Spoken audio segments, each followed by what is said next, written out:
आज का सबसे बड़ा सवाल, पहले ई को बंद कर दी जाए। आज का सबसे बड़ा सवाल, सबसे ज़्यादा बड़ा वाला किसका कटा है? कटा तो तीनों का ही है, लेकिन सबसे बड़ा किसका कटा है?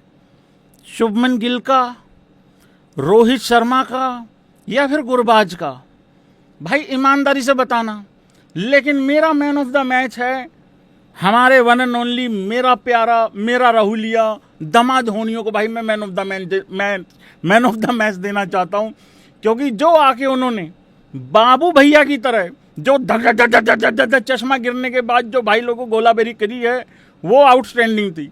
कुछ ज़्यादा ही जज्बाती हो गया भाई लोगों। राहुल वेलकम भाई लोगों, वीडियो को लाइक करो, चैनल को सब्सक्राइब करो, मीटर खींच के रखो, ढील बिल्कुल देनी नहीं है। देखो, मैच तो इंडिया ने जीत ही लेना था, ठीक है। अफगानिस्तान अच्छा खेला है, लेकिन इंडिया को हराने के लिए किसी एक बंदे का अच्छा खेलना काफ़ी नहीं होता है। तो ये तो मेरे लिए कोई खबर है नहीं है कि इंडिया जीत गया है। इंडिया ने जीतना ही था। खबर ये है कि अफगानिस्तान जीत सकता है कि नहीं जीत सकता है, तो वो तो नहीं हो रहा था भाई लोगों। तो भाई लोगों, इंडिया वॉन बाय 7 विकेट्स, ठीक है। बहुत अच्छा हुआ है कि भारत जीत गया है। शुभमन गिल एज कैप्टन का अगर आप देखोगे, ये हाईएस्ट इंडिविजुअल टोटल है 84 रन एज कैप्टन, ठीक है, ओडीआईज के अंदर। इससे पहले 56 था न्यूजीलैंड के खिलाफ। हाईएस्ट इंडिविजुअल टोटल अगर बात करो अफगानिस्तान के खिलाफ, तो रोहित शर्मा का है 131 वर्ल्ड कप 2023 में। आज रोहित शर्मा ने कम से कम 3 से 5 सेंचुरीज लगाई हैं, जो हाईलाइट्स चल रही थी बारिश के दौरान भाई लोग, ठीक है। दूसरा सेकंड हाईएस्ट टोटल जो अफगानिस्तान के खिलाफ, वो गिल ने बना दिया। थोड़ी हाईलाइट बता रहा हूं, मतलब उस तरीके से। Highest batting average in ODI, minimum 3000 run की अगर बात करो, तो भाई लोगों विराट कोहली नंबर 1 पे है 58.71 का एवरेज। शुभमन गिल दूसरे नंबर पे है 57.3 पे। तो ये है कहानी। आज गिल ने भी 3000 रन पूरे कर लिए, इस पर बाद में आऊंगा। रोहित शर्मा ने भी 16000 रन अपने इंटरनेशनल रन्स पूरे किए हैं एज एन ओपनर, वो भी बाद में बात करेंगे, पूरा दिखाया जाएगा आप लोगों को, मतलब उस हिसाब से। रोहित शर्मा और शुभमन गिल का भाई लोगों एक सीन क्रिएट हो गया रनआउट वाला। गलती किसकी है तुम जरा एक बारी कमेंट बॉक्स में बताओ। लेकिन गलती वैसे मुझे पता लग चुका है तुम लोग किसकी मान के बैठे हो, लेकिन मैं वो बताऊंगा जो हुआ है। मैं वो नहीं बताऊंगा जो तुम सुनना चाहते हो आधे से ज्यादा लोग। मुझे मालूम है तुम मेरी प्रिंसों के खिलाफ बहुत ज्यादा रहते हो भाई लोगों। ऐसा ही एक सीन हुआ था रनआउट का लास्ट टाइम जब अफगानिस्तान के साथ मैच था। साल 2024 था या कब था मुझे मालूम नहीं, अच्छे से याद नहीं, लेकिन ऐसा ही एक सीन क्रिएट हुआ था। उसमें सीधी सीधी गलती शुभमन गिल की थी, सीधी गलती उसमें शुभमन गिल की थी। लेकिन भाई इस वाले रनआउट में हुआ क्या है कि भाई बॉलर सामने आ गया था। देखो, गिल भागना चाह रहा था। वो जो पहले हुआ था 2024 के आसपास जो रनआउट हुआ था, अफगानिस्तान के साथ ही था वो भी मैच, उसमें गिल भागा ही नहीं था। दोनों बार में कॉमन चीज ये रही है, बॉल की तरफ देखे हैं भाई साहब ने, गिल ने। लेकिन इसमें वो भागना चाहता था यार, बॉलर सामने आ गया भाई, अब क्या करे बंदा। उधर से गिरधारी भाई कुछ ज्यादा ही तेज भाग लिए। एक तो फिटनेस इतनी अच्छी हो गई है कि रुका ही नहीं गया, ब्रेक ही नहीं लगे। मेरा गिरधारी भाई यहां से वापस गया है, बिल्कुल धप्पा करके वापस गया है उसके गंजफर के और इसके शुभमन गिल के। तो भाई वो भाग नहीं पा रहा था। हालांकि शुभमन गिल जब बॉलर सामने आ गया, भागना चाह रहा था, गिल गुस्सा भी हुआ बाद में बॉलर पे कि क्या है यार भाई, तो गालियां पड़वा रहा है मेरे को, मतलब उस तरीके से। उधर से रोहित शर्मा इधर रनआउट हो चुका था। तो रोहित शर्मा ने जब ऐसे करके यूं देखा ना, ऐसे कड़वा सा होके यूं देखा जब, तो सीधा सीधा यही लग रहा था रोहित शर्मा शायद यही कहना चाह रहा है, क्या क्या बोलूं भाई, क्या इतनी दूर आए हैं भाई, एक फॉर्मेट बचा हुआ है उसकी ऐसी तैसी फेर रहे हैं ये, अरे काहे के जवान हो तुम, सीधा बॉलर के अंदर से क्यों नहीं भाग के आ गए हो। ऐसी फीलिंग आ रही थी रोहित शर्मा को देख के कि शायद यही बताना चाह रहा है। लेकिन भाई देखो, इसमें दिक्कत क्या है कि बॉलर सामने आ गया था। और अगर तुम्हारा ये सवाल है कि बॉलर, मुझे भी दुख है बहुत ज्यादा रोहित शर्मा के आउट होने का। कौन मेरी बात से एग्री करता है ऐसे भी कर देना। मुझे मालूम है यार, देखो शुभमन गिल के रन तो कभी कोई अप्रिशिएट करता नहीं है, अनफॉर्चुनेट चीज है ये। पर यार देखो, अगर बॉलर सामने आ ही गया था तो अब वो क्या करता। हाँ, अगर वो उसके बाद भी भागता तो डेफिनेटली रनआउट तो था ही वहां पे, क्योंकि रोहित इतना पास आ गया था, इतना नजदीक आ गया था कि रनआउट तो वहां पे होना ही होना था। क्योंकि उसके बाद भी अगर गिल छुटा के भागता, शायद रोहित बच जाता, लेकिन गिल आउट हो जाता, ऐसा मुझे लग रहा है। लेकिन गिल की उस टाइम पे बहुत ज़्यादा गलती थी, इस टाइम पे बस इसी की वजह से मैं छोड़ रहा हूं, क्योंकि सामने बॉलर आ गया था, बस यही वाला दिखा है। बाकी रोहित शर्मा के लिए आज बहुत खराब दिन था, इंजरी हो गई, चोट लग गई आते ही बल्लेबाजी करते हुए, वो भी फ्री हिट था, उस पर भी इंजरी हो गई, ठीक है। फिर ये रन आउट हो गया, रन भी नहीं बने उस हिसाब से, और फील्डिंग में भी ये लोग पूछते नहीं है रोहित शर्मा से रिव्यू ले ना ले, हालांकि रोहित शर्मा ने खुद कह दिया बल्ला लगा है उस हिसाब से, तो वो वाली चीज़ थी भाई लोगों। लेकिन मेरे गिरधारी भाई का थोड़ा मामला गड़बड़ रहा है। लेकिन एक चीज़ अच्छी रही है गिरधारी भाई के लिए कि भाई 16,000 रन पूरे कर रहे हैं रोहित शर्मा ने ओपनर के तौर पे। 16,119 आई थिंक वीरेंद्र सहवाग के हैं, तो वो वाला रिकॉर्ड भी टूट ही जाएगा, इसके आसपास ही है मतलब वीरेंद्र सहवाग के एज ऑन ओपनर रन। तो 16,000 रन आज कंप्लीट हो गए रोहित शर्मा के, ये बहुत अच्छी चीज़ है, बहुत ही लाजवाब चीज़ है। उधर से अगर गिल की बात करोगे तो भाई उसने भी अपने 3,000 रन पूरे कर लिए हैं ओडीआई में, एवरेज है 56 से ऊपर का, 56.5 का एवरेज है, 100 का स्ट्राइक रेट है। यहाँ पे थोड़े से और स्टैट्स आ रहे हैं, fastest to 3,000 ODI runs by innings. हाशी मामला जो है वो 57 पारियों में किया है, गिल ने 62 पारियों में किया है, ये होप भाई साहब ने भी 67 में किया, भैंस क्या सारे 67 है उसके बाद। हाँ ये एक और है, ये 2 पैर की और है, इन्होंने भी 60, इन्होंने क्या ही उखाड़ लिया, चलो कोई बात नहीं। हाँ मेरी प्रिंसों को भी वर्ल्ड कप जिताना है अब अकेले दम पे, तब जाके बात बनेगी, तब जाके अप्रिशिएट करेंगे सारे लोग मतलब उस हिसाब से। और आज शुभमन गिल ने भाई लोगों 84 रनों की पारी खेली है, बढ़िया पारी खेली, अच्छी पारी खेली है।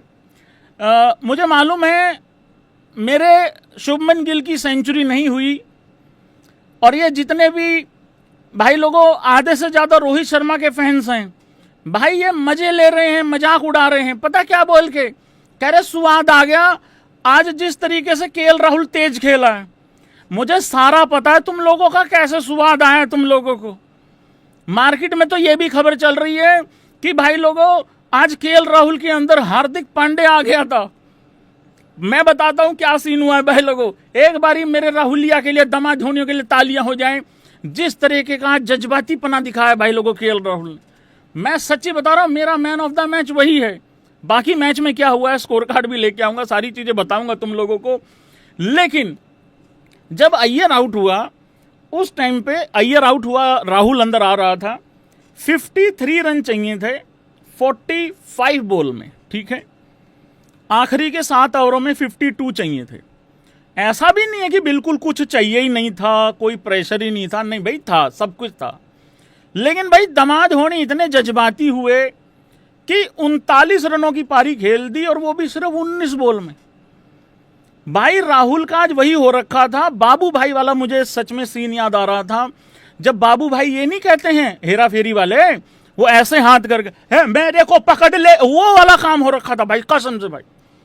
और राहुल, जब मैं एक बात बताऊं तुम लोगों को, राहुल हिंदुस्तान की क्रिकेट हिस्ट्री का सबसे शरीफ बालक है, मैं चैलेंज के साथ बोल सकता हूं ये बात। मेरा सेठी साहब के साथ उठना बैठना है, वो बात अलग कर दो, उसको प्लीज यहां मिक्स मत करना। और जिनको नहीं पता है कैसे उठना बैठना, भाई साहब धड़कन मूवी चल रही थी एक बारी, कई बारी बता चुका हूं, फिर बता दूं, जो नए लोग हैं ध्यान से सुन लें। धड़कन मूवी चल रही थी, मैं अपने घर पे बैठा हुआ था, इधर से मैं खड़ा हुआ, उधर से वो खड़े हो गए, क्योंकि उधर से लड़की वाले नाराज हो गए थे। वो जो धड़कन मूवी में सीन था, मतलब उसके लड़की के, शिल्पा शेट्टी के फादर, वो नाराज हो गए थे। तो उस दिन के बाद मेरा उनके साथ उठना बैठना हो रखा है, मतलब उस हिसाब से मैं मान के चल रहा हूं। शेट्टी साहब ना माने वो उनकी टेंशन है।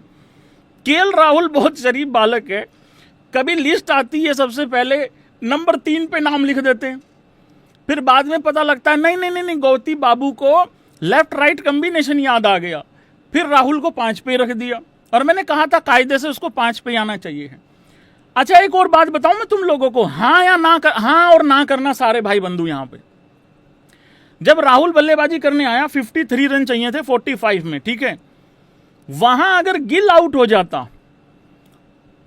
और अगर राहुल थोड़ा टाइम ले लेता और अगर इस मैच में ऊंच नीच हो जाती या ये मैच आखिरी तक चला जाता, भाई साहब सबसे ज्यादा गालियां मेरे राहुलिया को ही पड़ती, पर अब सबसे ज्यादा एप्रिसिएशन भी राहुल की होनी चाहिए। भाई साहब 19 बॉल में 39 रन हैं, ठीक है हम कंफर्टेबली जीत गए, लेकिन कितनी बॉलें बाकी रह गई थी? 13 ही बॉलें तो बाकी रह गई थी। अगर मेरा राहुलिया 19 में 18 ही करके खेल रहा होता तो घोड़े लग गए थे कि नहीं लग गए थे? तो बहुत अप्रिशिएट करने वाली पारी है। हाँ, गिल ने तो एक तरफ से बहुत ज्यादा मजबूती प्रदान करी और स्ट्राइक रेट गिल का ही बहुत अच्छा है, 66 में 84 किया है, मतलब उसने भी बढ़िया खेला है, वो भी अच्छा खेला है, बढ़िया आउटस्टैंडिंग क्रिकेट खेला है, मजा आ गया यार भैया। राहुल करा भैंस के अंक, तूने मेरे रोहित भाई को रन आउट कराया है, ऐसा लोग बोल रहे हैं। यार भाई ये बॉलर आ गया था यार, अगर बॉलर सामने नहीं आता तो मैं भी गिल की गलती बताता यार। ठीक है यार, वो हो गया अब गड़बड़ यार, क्या करें यार, अब क्या, छोड़ दो यार, कोई बात नहीं भाई लोगों। तो भाई लोगों क्या हुआ है इस मैच में, एक बारी जरा स्कोर कार्ड भी दिखा देता हूं मैं सारे भाइयों को यहाँ पे। देखो, अफगानिस्तान ने पहले बल्लेबाजी करी, अपनी मर्जी से नहीं करी, इंडिया ने करवाई। 25-25 ओवरों का ये मैच था, पावर प्ले 5 ओवरों का था, एक बॉलर मैक्सिमम 5 ही ओवर डाल सकता था। ये मत कहना गिल ने बॉलिंग क्यों नहीं दी, 8वां और 9वां ओवर क्यों नहीं दिया एक बॉलर को, ठीक है, या 10 ओवर का कोटा क्यों नहीं पूरा किया किसी ने। मैं पहले बता दूं, एक से बढ़ के एक ब्रह्मज्ञानी बैठा भाई साहब यहाँ पे, तो डीएलएस वाला सिस्टम वहां पे हो रखा था। तो हुआ क्या भाई लोगों, गुरबाज ने बेहतरीन पारी खेली, थैंक्स टू गुरबाज, जिसने इतनी अच्छी पारी खेली जिसकी वजह से थोड़ा एंटरटेनमेंट हुआ, नहीं तो गुड़ गोबर हो गया था इस मैच का। क्योंकि जब भी इंडिया पहले बॉलिंग लेती है यही खतरा रहता है कि वन साइडेड हो जाएगा मैच। उसने 48 बॉल में शतक बनाया, फास्टेस्ट तो नहीं, सेकंड फास्टेस्ट शतक बनाया उसने ओडीआई में इंडिया के खिलाफ। 48 बॉल में, पहला 45 में है, उसका है अफरीदी का, सोफे का नहीं, सोफे के जो वो हैं फादर इन लो हैं उनका है भाई, उस हिसाब से 45 बॉल में है, ठीक है। इब्राहिम जादरान, ये तो सब छुट्टी पे आए थे, ये तो ऐसे धर्मशाला में घूम के गए जैसे मामू के घर आए हुए थे। ये इन्होंने ये नहीं कुछ करके गए। 4 में 1, 2 में 0 अतल, 8 में 3 रहमत, 30 में 27 ये शहीदी, 16 में 26 उमर रजाई, 14 में 9 चैंपियन मटीरियल नबी, इसको तो बहुत कूटा है बॉलिंग में, आते हैं करते हैं बाजरा, हम बड़े हैं, हम जाएंगे पहले राशिद से। 13 में 9 राशिद, ये गंजफर, 2 में 0, 8 में 4 ये शरीफी, 1 में 1 सैफी। तो इन्होंने भाई इस तरीके से कुछ नहीं किया, बाकी किसी ने भी, एक पार्टनरशिप अच्छी हुई थी वो उसके साथ जो कैप्टन है अफगानिस्तान का, बाकी किसी ने कुछ नहीं किया, बाकी सब के सब बर्बाद थे भाई लोग उस तरीके से। ये रहा है हिसाब किताब। 2 डेब्यू हुए हैं भाई, अब तुम लोग अपने अपने विचार भी दे देना कि कैसा लगा तुमको, गुरनूर बराड़ कैसा लगा। हालांकि बहुत ज़्यादा नाराजगी दिखाई है लोगों ने कि भाई प्रिंस यादव को मौका मिलना चाहिए था। यार एक बात बताओ, ठीक है मुझे भी लग रहा था कि शायद मिल सकता है मौका, कल हमने डिस्कशन भी करा था, कल नहीं आज सुबह ही डिस्कशन करा था, मुझे भी लग रहा था प्रिंस को मौका मिल सकता है। एक बात बताओ तुम, यार गुरनूर अब खेल गया, अच्छा खेल गया, तो तारीफ कर लो, क्या मौत आ रही है?